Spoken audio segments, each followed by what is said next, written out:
Kim Dae-ho pushed his cleaning cart down the long white hallway of Research Station Kepler 442. The wheels squeaked softly as he moved through the corridor. Outside the large windows, the orange gas giant Tau Ceti B spun slowly in space. It's massive. Storms looked like swirling paint on a canvas. Dae-ho had been cleaning these halls for 15 years. He knew every corner, every room, every hiding spot where dust liked to gather. The scientists who worked here barely looked at him. To them, he was just the janitor. A man who appeared at night to clean up their messes and disappeared before morning, at 52 years old. Dae-ho had gray hair and tired eyes. His hands were rough from years of handling cleaning chemicals and scrubbing floors. He wore the same blue uniform every day. His name tag simply said maintenance staff in both Korean and English. Tonight felt different, though. Dae-ho could not explain why, but something in the air seemed strange. The station hummed with its usual sounds, but there was an odd energy that made his skin tingle.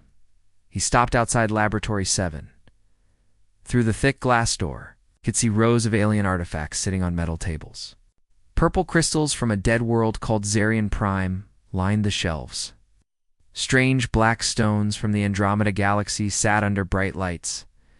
Dr. Park Min-hee spent most of her time studying these objects. Dr. Park was the head of xenobiology research. She was brilliant and kind, one of the few scientists who actually said hello to Dae-ho when she saw him. She had long black hair that she kept tied back while working.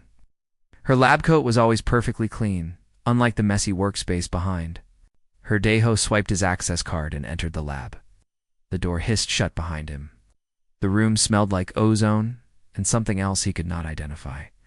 Chemical cleaners mixed with alien scents created a sharp odor that made his nose wrinkle. He began his usual routine.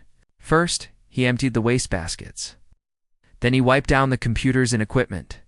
The alien artifacts sat in their cases, glowing softly under the special lights. Dae-ho had always been curious about them, but he knew better than to touch anything. Important. As he cleaned around the main workstation, something caught his eye. The purple crystals from Zarian Prime were pulsing. The light inside them grew brighter and dimmer in a steady rhythm, like a heartbeat.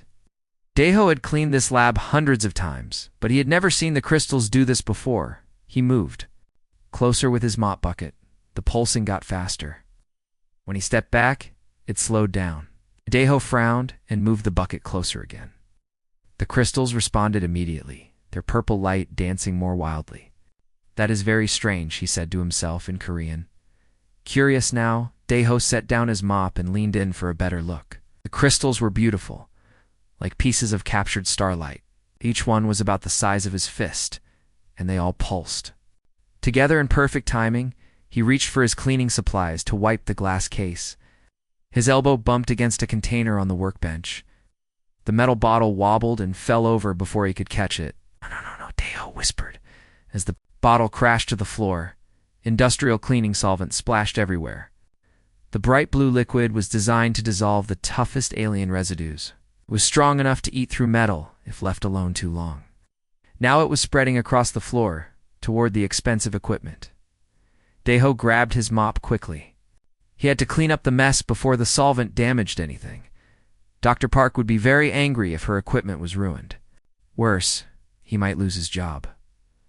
But as the solvent reached the base of the crystal display case, something incredible happened.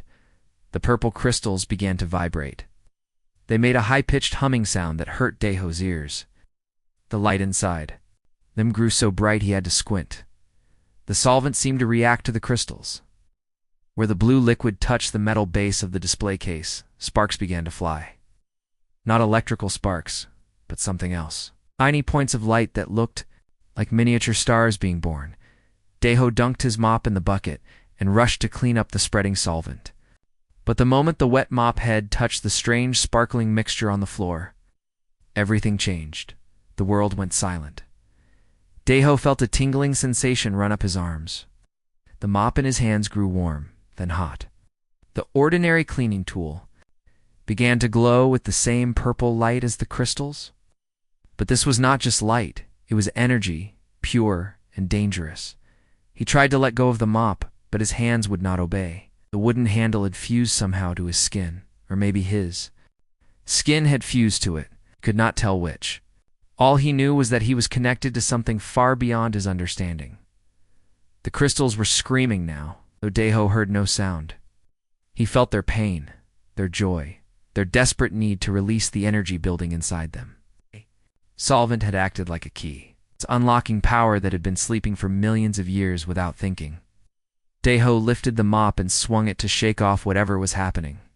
He just wanted to get back to normal, to finish his cleaning and go home. The mop traced an arc through the air. Where it passed, reality bent. The laboratory wall, made of reinforced steel and advanced polymers, designed to withstand meteor impacts, simply stopped existing. A section 3 feet wide vanished completely, not destroyed or broken, just gone, as if it had never been there at all. Cold space air rushed in through the hole. Emergency alarms started blaring. Red lights flashed as the stations automated. Systems detected the hull breach and began sealing the area. Deho stood frozen in the middle of the chaos, still holding his mop, but it was not his mop anymore. The ordinary cleaning tool had transformed into something else entirely. It hummed with barely contained power. Purple energy danced along its length like tiny lightning bolts. The laboratory door burst open. Dr. Park Min-hee ran in, her hair flying behind her. She stopped short when she saw the hole in the wall and Deho standing in the middle of the destroyed lab. "What happened here?" she gasped, looking from the missing wall to the glowing mop in Deho's hands. I was just cleaning," Deho said weakly. His voice sounded strange to his own ears. The crystals started glowing, and the solvent spilled. And then Dr. Park's eyes went wide as she understood what she was seeing. The greatest scientific minds in the galaxy had been studying those Zarian crystals for years, trying to unlock their secrets. This humble janitor had stumbled onto something that could change everything. She activated her emergency communicator. "This is Dr. Park in Lab 7. I need a full science team here immediately, and contact Earth Command. Tell them we have a situation that requires the highest security clearance." As more people rushed into the damaged laboratory, Deho finally managed to set down the transformed mop. It clattered to the floor, looking almost normal again, except for the faint purple glow that still surrounded it. He had spent 15 years cleaning up other people's messes.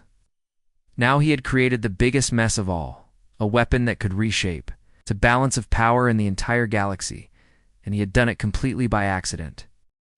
3 weeks had passed since the accident in Laboratory 7. Kim Deho still reported to work every night. But everything had changed. The weapon he had created by accident now sat locked away in the station's most secure vault. Scientists called it the molecular disruptor. Deho still thought of it as his mop. The research station buzzed with activity day and night. Earth's best scientists had arrived to study the weapon. They ran test after test, trying to understand how a simple janitor had unlocked the power of the Zarian crystals.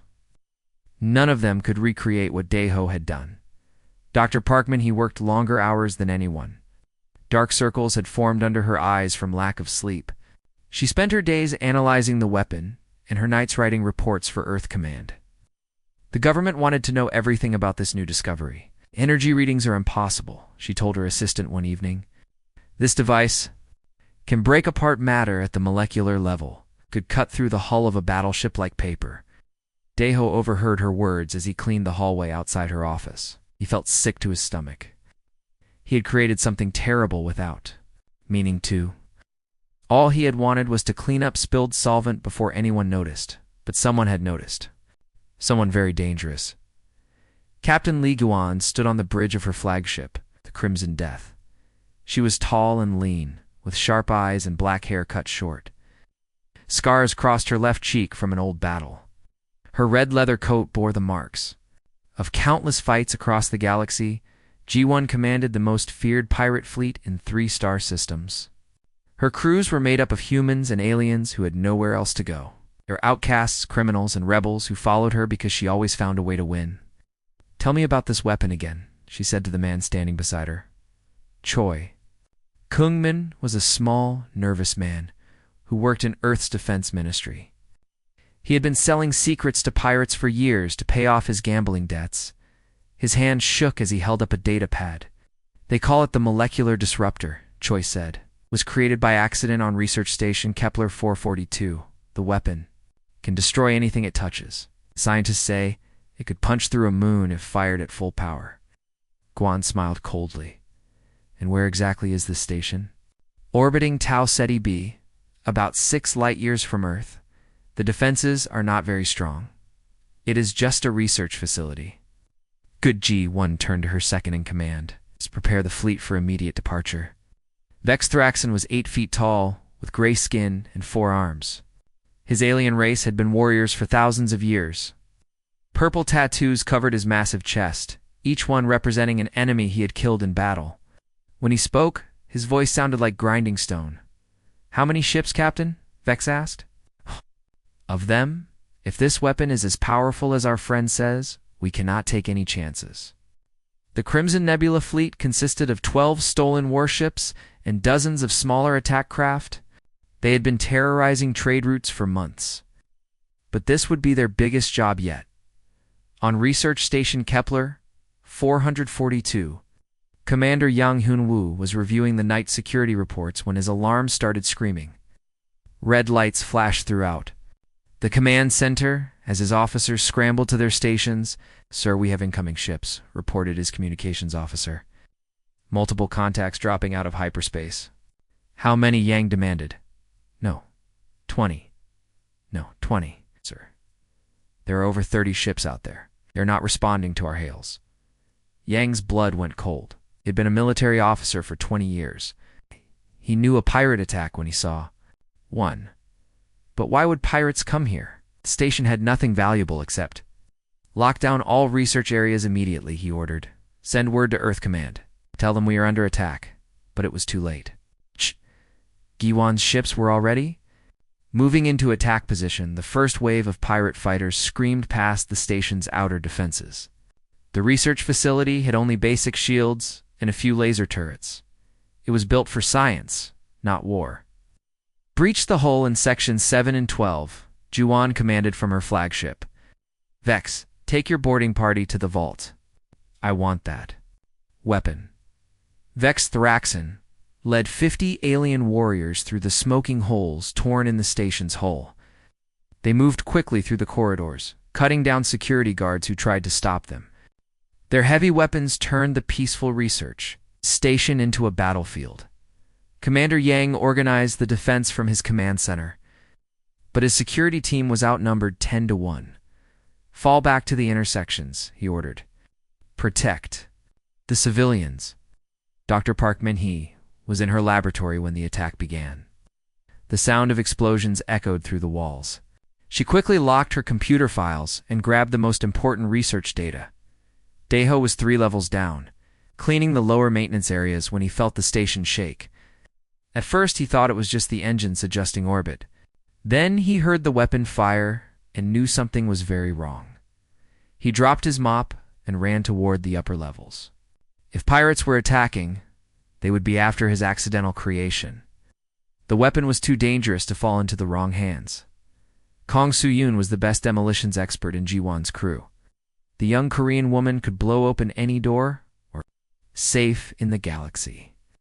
She had learned her skills in the Earth's military before deserting to become a pirate. "The vault is behind here," Vex told her, pointing at a massive steel door. "Open it." Soo-yoon studied the door's security systems. "This will take a few minutes. The locks are more complex than usual." "We do not have a few minutes," Vex growled. "The Earth fleet could arrive at any time." "Then you should have brought a bigger hammer," Soo-yoon replied as she placed her plasma charges. The explosion shook the entire station. When the smoke cleared, the vault door had been reduced to twisted metal. Inside, the molecular disruptor sat in its protective case, still glowing with faint purple energy. Daeho arrived just as the pirates were carrying his weapon away. He hid behind a damaged wall section and watched helplessly as they loaded it onto their shuttle. There was nothing he could do to stop them, but as the pirates prepared to leave, Daeho made a desperate choice. He pulled out one of his maintenance beacons, a small device he used to track cleaning equipment throughout the station. Working quickly, he attached it to the underside of their shuttle. If they were going to steal his weapon, he was going to find them. The pirate shuttle launched just as Commander Yang's remaining security forces arrived. Vex Thraxon smiled as he watched the research station shrink behind them. In his forearms, he carried the most powerful weapon in the galaxy. Captain Juan will be pleased, he said to his warriors. Soon we will rule every star system in this sector. Dr. Park Min-hee found Daeho sitting in the ruins of the vault, staring at the empty case where his weapon had been stored. I am sorry, she said softly. We should have protected it better. No, Daeho replied. I should never have created it in the first place. But even as he spoke, he was thinking about the tracking beacon now attached to the pirate shuttle.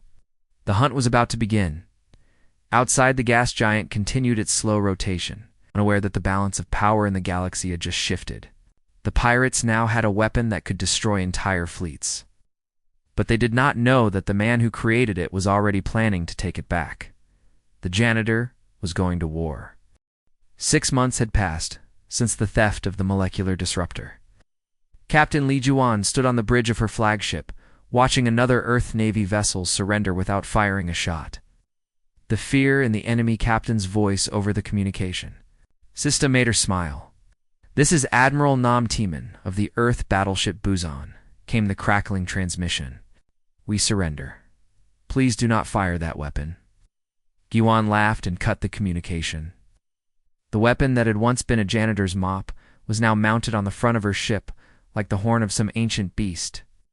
Purple energy swirled inside its crystal core, ready to erase anything she pointed it at. How many ships is that this week, Vex?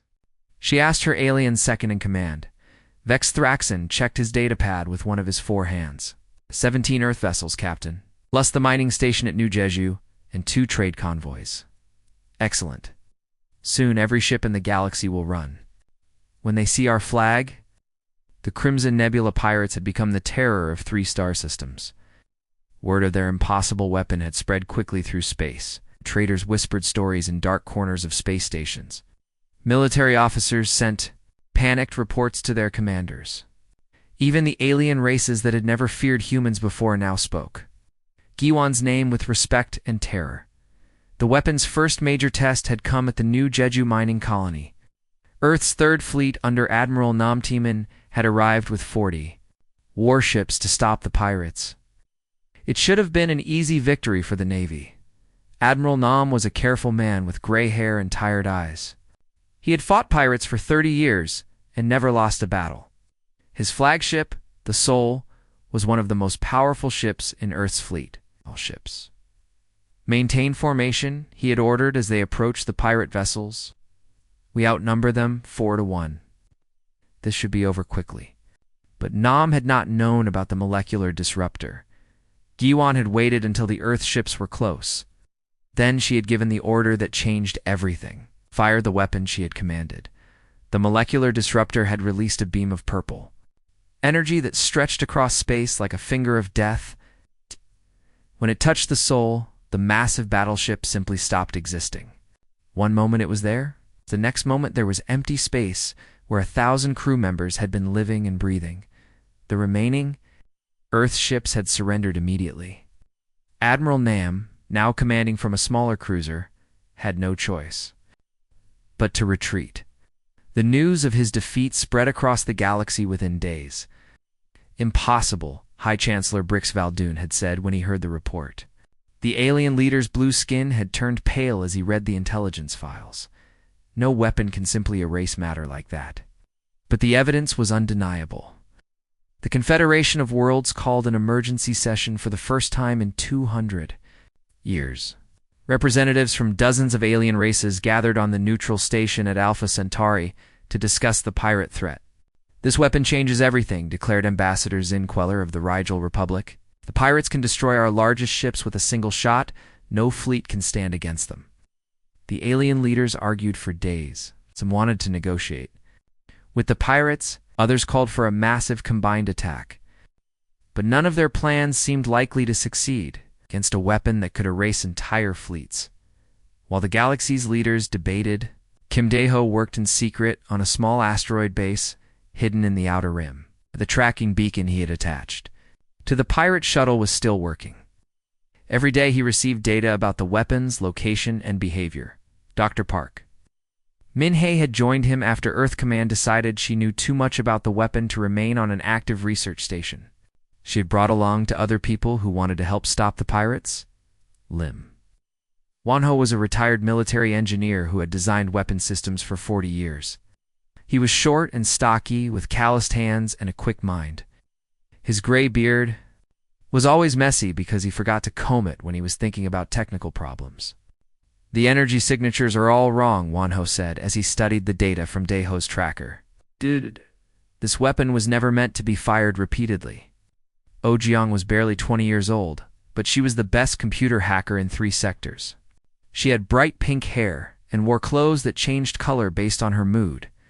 Right now, they were flashing red and yellow, which meant she was worried and excited at the same time. I have been monitoring pirate communications, Giang said. They're planning something big. Multiple fleets are gathering at coordinates I cannot decrypt. Daeho studied the readings from his hidden beacon. What he saw made his blood run cold. The weapon was breaking down. Each time the pirates fired it, the crystal matrix became more unstable. The purple energy that should have flowed smoothly was starting to spike and flutter like a candle in the wind. How long do we have? Dr. Park asked when Daeho explained what he was seeing. Maybe 2 months, Daeho replied. Maybe less. It fails. The explosion will destroy everything within 100 light years. The others stared at him in shock. They had been focused on stopping the pirates from using the weapon. Now they realized the weapon itself might destroy entire star systems when it broke. We have to warn people, Giang said. The pirates do not know what they are carrying. Who would believe us? Wonho asked. We are just 4 people on a hidden asteroid. The military thinks we are dead or missing. Meanwhile, aboard the Crimson Death, Captain Jiwon was planning her greatest victory yet. She had received intelligence about a major gathering of merchant ships at the Kepler Station 7 trade hub. It would be the perfect target to demonstrate her power. The station has heavy defenses, Vex warned her. Their shields can stop most weapons. But not ours, Guan replied confidently. 1 shot from the disruptor, and their shields will be useless. She did not know that her weapon was slowly destroying itself. Each blast weakened the crystal structure a little more.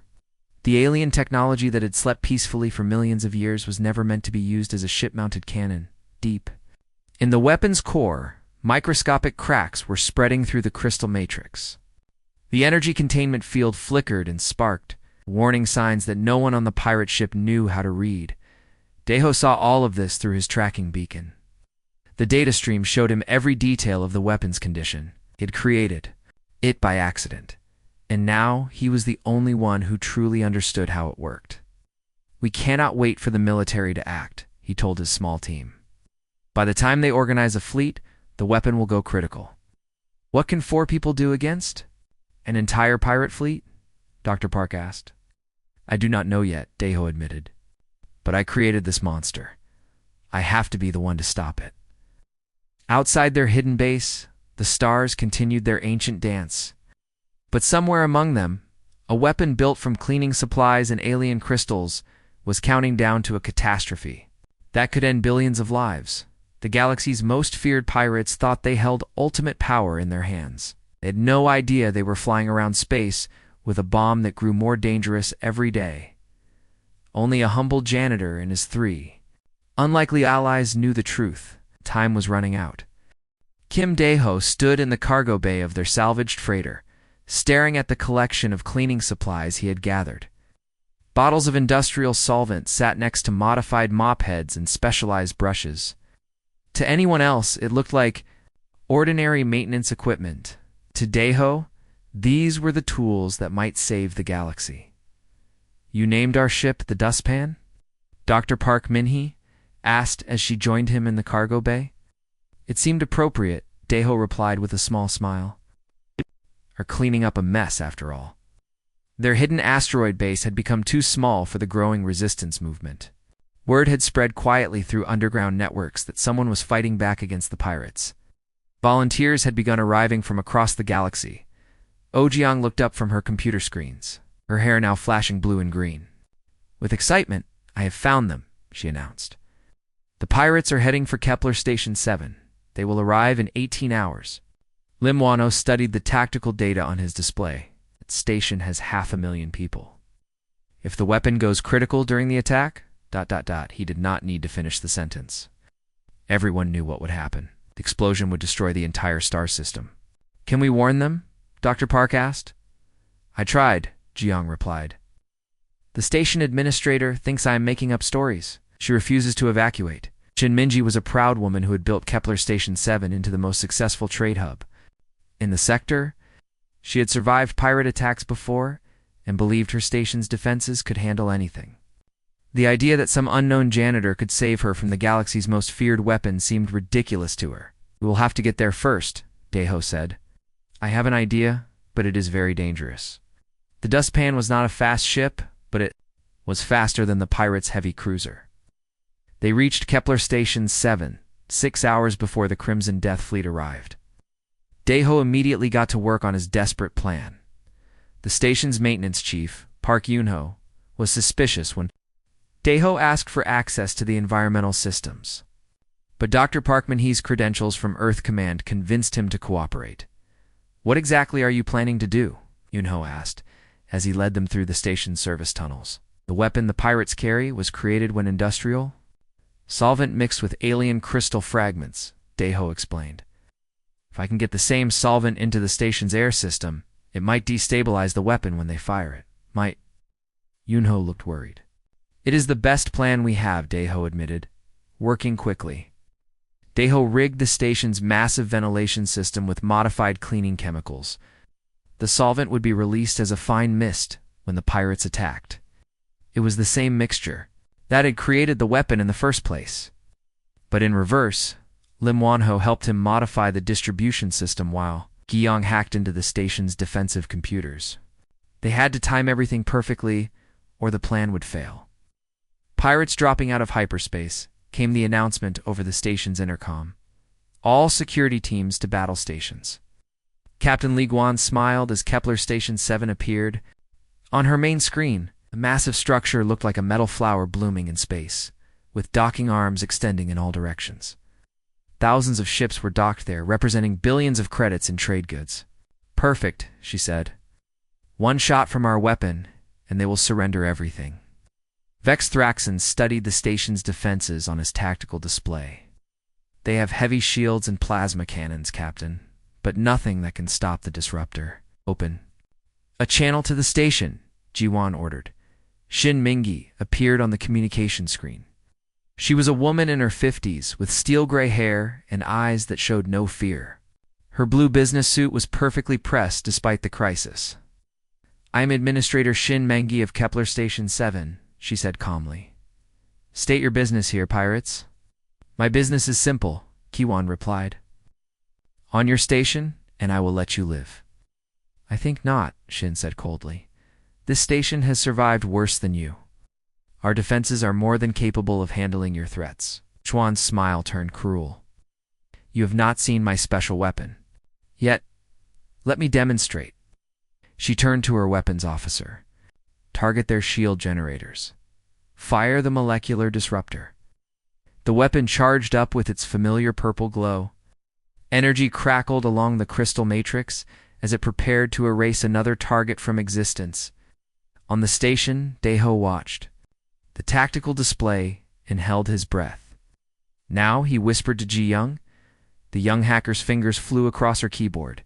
Emergency vents throughout the station opened simultaneously, releasing clouds of modified solvent into the space around Kepler Station 7. The molecular disruptor fired. But instead of the usual devastating beam of destruction, something went wrong. The purple energy stream flickered and twisted as it passed through the cloud of solvent. The beam that should have punched through the station's shields like paper instead scattered into harmless light. Sparks flew from control panels. On the Crimson Death, as the weapon's energy discharge flowed backward through the ship's systems, the lights went out for several seconds before emergency power kicked in. "What happened?" Juan demanded.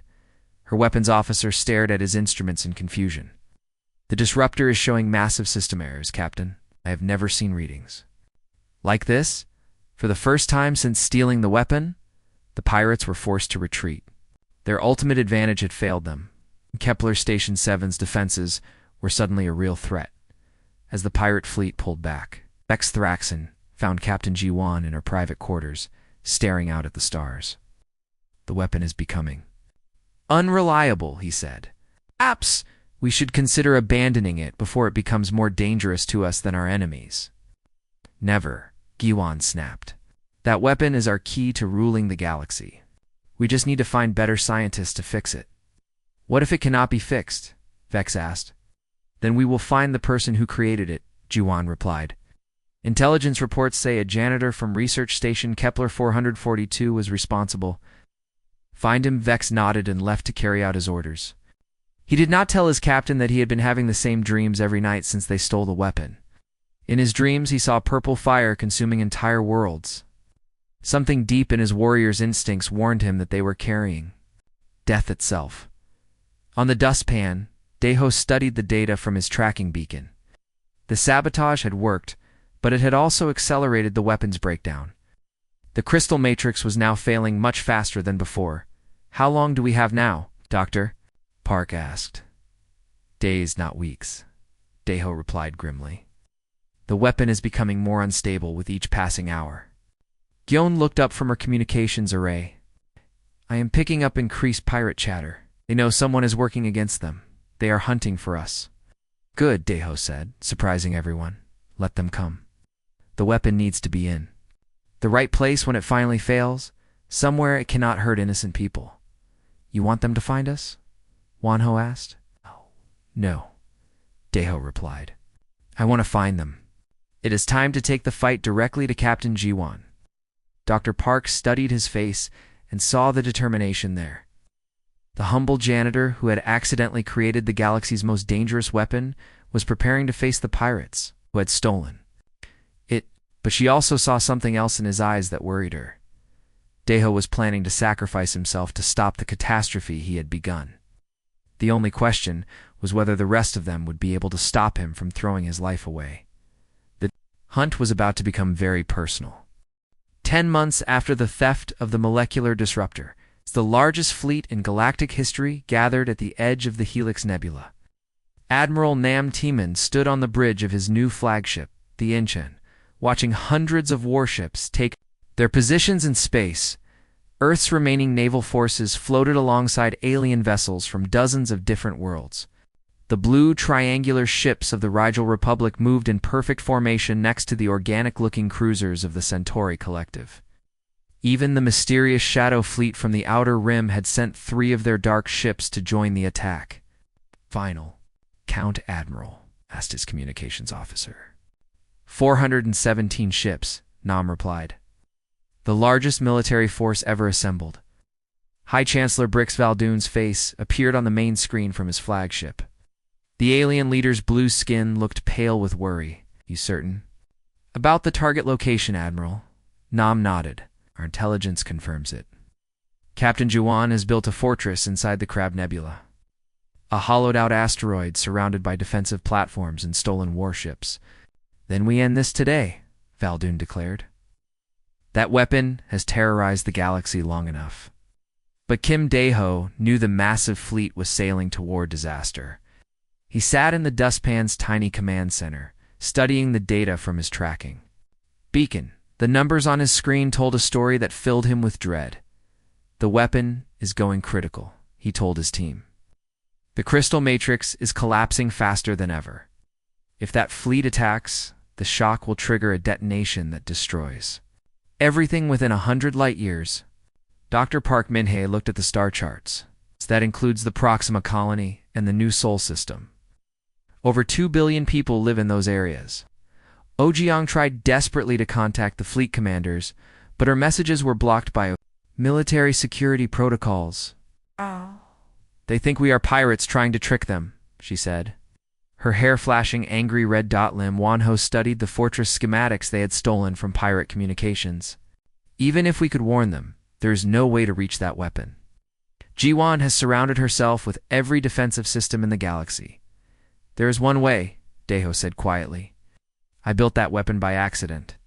I know its weakness is better than anyone. If I can get close enough, I can neutralize it safely." How? Dr. Park asked. Deho held up a small container of modified cleaning solvent, the same way I created it. Sometimes the best solution is the simplest one. The pirate fortress was a marvel of stolen engineering. Captain Lee Giwan had carved out the inside of a massive asteroid and turned it into an impregnable base. Weapon platforms bristled from its surface like metal thorns. Stolen warships patrolled the surrounding space in careful patterns. Inside the fortress, Giwan stood before a massive view screen showing the approaching Allied fleet. Her red coat was torn and stained from months of constant battles. Dark circles under her eyes showed the stress of command. "They finally found us," she said to Vex Thraxon.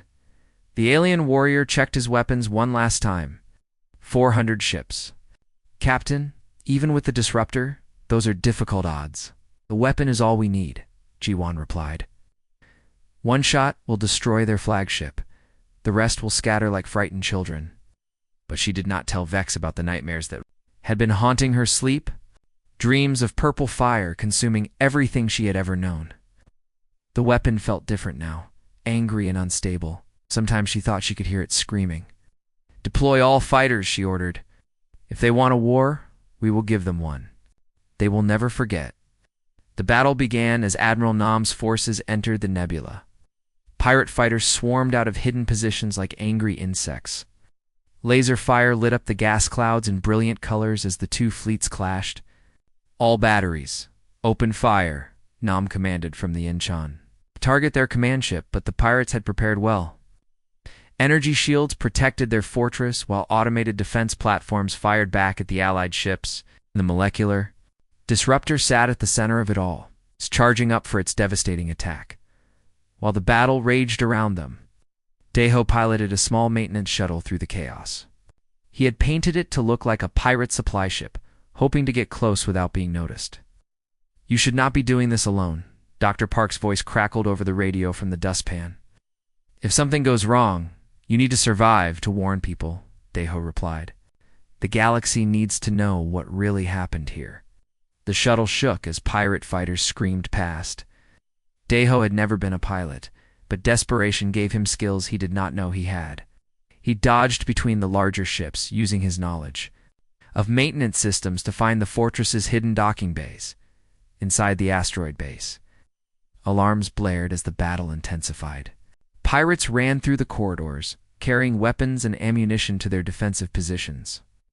None of them paid attention to the small figure in maintenance coveralls who emerged from docking bay. Deho had spent 15 years being invisible. Now that skill might save the galaxy.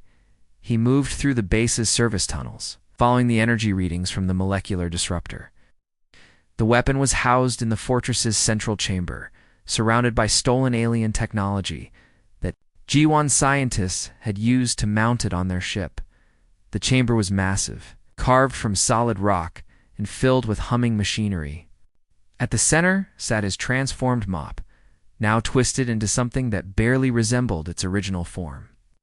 Purple energy danced along its length like caged lightning. Deho could feel the weapon's instability from across the room. The crystal matrix was fracturing, held together only by the mounting system's containment fields. It would not last much longer. "So you are the famous janitor," a voice said behind him. Deho turned to see Captain Giwan standing in the chamber's entrance. Her hand rested on the grip of her plasma pistol, but she had not drawn it yet. "I have been looking forward to meeting you," she continued. "The man who created my ultimate weapon." "It was an accident," Deho said. "I never meant for it to hurt anyone." Giwan laughed bitterly. "Accident or not, you gave me the power to rule the galaxy. For that, I suppose I should thank you." "You do not understand," Deho said urgently. "Weapon is dying. When it fails, it will destroy everything for 100 light years in every direction, including your own fleet." "You are lying," Giwan snapped. "I scientists say the weapon is stable." "Your scientists do not know what they are looking at," Deho replied. "I created this thing. I know how it works. And I know it is about to explode." As if to prove his point, The molecular disruptor suddenly flared with unstable energy. Sparks flew from the containment system as the mounting began to crack. Giwan's eyes went wide as she realized he was telling the truth. "Can you stop it?" "Yes," Deho said, holding up his container of solvent. For a moment, the pirate captain hesitated. Then the fortress shook as another wave of Allied ships attacked. She could hear her defenses failing and knew the battle was lost. "Do it," she said. Deho stepped toward the weapon he had created by accident so many months ago. In his hands, he carried the simple tools that might save billions of lives. The humble janitor was about to face his greatest challenge yet. Kim Deho stepped carefully toward the molecular disruptor as the asteroid fortress shook around them. The weapon that had once been his simple cleaning mop now pulsed with dangerous purple energy. Cracks spread across the containment field like spiderwebs, and the air smelled of ozone and approaching disaster. Captain Li Juan watched him from the chamber entrance, her hand still on her weapon. "How do I know you will not make it worse?" she asked. "Because I'm the only one who understands what this thing really is," Deho replied. "Oh?" He opened his container of modified solvent, and the sharp chemical smell filled the air. "Your scientists see a weapon?" "I see a cleaning accident that got out of control." The fortress shuddered again as Admiral Nam's fleet pressed their attack. Through the thick walls, they could hear the sound of explosions and collapsing metal. Giwan's defenses were failing. "My crew is dying out there," Giwan said bitterly, "all because of your accident." "No," Deho corrected her gently, "because you chose to steal something you did not understand. I never wanted to hurt anyone." The molecular disruptor suddenly flared brighter, and alarms began screaming throughout the chamber. The containment field flickered and sparked as the crystal matrix inside continued to fracture. "How long do we have?"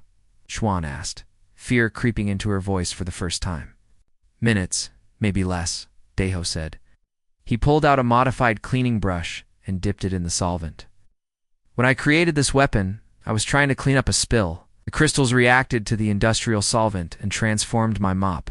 Now, I need to reverse the process." "What if you are wrong?" Guan demanded. "Then we all die," Deho said simply. "But if I do nothing, we die anyway." He approached the weapon slowly, remembering that night 10 months ago when everything had changed. The laboratory had been quiet then, just him and his cleaning supplies. Now the fate of the galaxy rested on whether he could remember exactly what he had done. The molecular disruptor sensed his presence. The purple energy swirled faster, and the humming sound grew louder.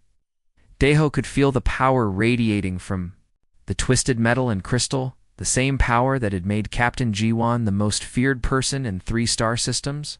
"You know," he said to the weapon, "you were never supposed to be a tool of war. You were just a cleaning accident." He touched the solvent-soaked brush to the base of the weapon, where the crystal matrix connected to the mounting system. The reaction was immediate. Purple sparks flew as the alien technology began to dissolve, just like dirt and grime had dissolved under his cleaning all those years. The weapon screamed, not with sound, but with energy that made their teeth ache and their vision blur. The containment field collapsed completely, and raw power lashed out in all directions. G1 ducked behind a control panel as energy beams carved through the chamber walls. "What are you doing?" she shouted over the chaos. "My job," Deho replied, calmly. He continued working with his brush, methodically cleaning away the connections between the crystals and their mounting.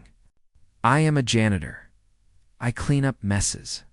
The fortress shook as another section collapsed under the Allied fleet's attack. But now, the shaking had a different rhythm. The molecular disruptor was coming apart, and its death throes were tearing the base. Apart from the inside, Vex Thraxon burst into the chamber, his forearms carrying enough weapons to outfit a small army. "Captain, we must evacuate. Humans have broken through our outer defenses." He stopped short when he saw Deho working calmly at the base of the failing weapon. "What is that human doing?" "Saving our lives," Juan said quietly. The alien warrior looked confused. "But he is our enemy." "No," Guan replied, understanding for the first time. "We are the enemies." He is just trying to fix what we broke. Daiho had worked his way around half the weapons base.